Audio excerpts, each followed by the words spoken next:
Welcome to the Daily Reminder Network.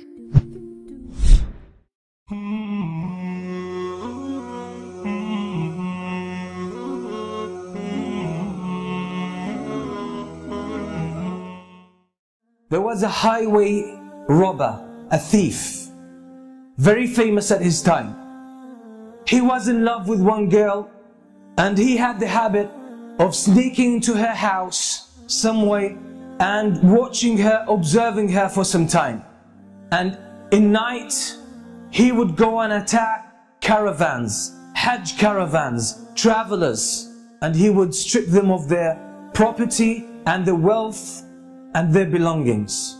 He was notorious to the extent that a lot of the caravans most of the time would change route to avoid that area.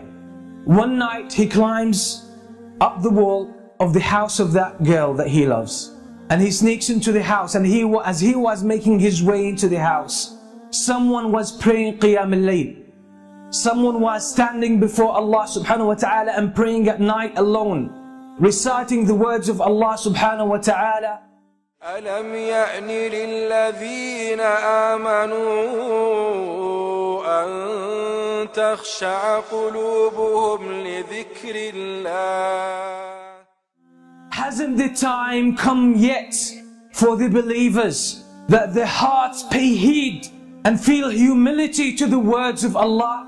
Hasn't that time come yet? And the words shook him and grabbed his heart, and he was moved deep inside. It hit a chord. He started thinking about these words and he forgot the main reason why he came to this house. And the only response that was on his tongue, his spontaneous response was, Bala ya Rabbi qad an. Indeed, my Lord, the time has come. And that moment he changed. So he went out of his house, roaming aimlessly, contemplating his life, contemplating his past, his behavior, his reputation, and his future, and his relationship with Allah. He ended up with a group of people who gathered together and they lit a fire, and there were travelers, strangers. He asked their permission to join them. He sat with them and they were disputing whether to spend the night there or to carry on their journey. And one of them said, we should stay here because there's that famous thief, that famous robber, that's his area. And if we carry on traveling, we might, or he might jump on us and, we'll be in trouble. So let's spend the night here. Then we will set off in the morning. And the name they mentioned, the name of that thief was this very person. It made him think to himself, what did I do that people fear me that much?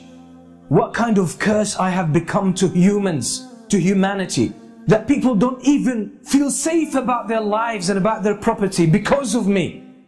All of this made him question his life, question his way of life.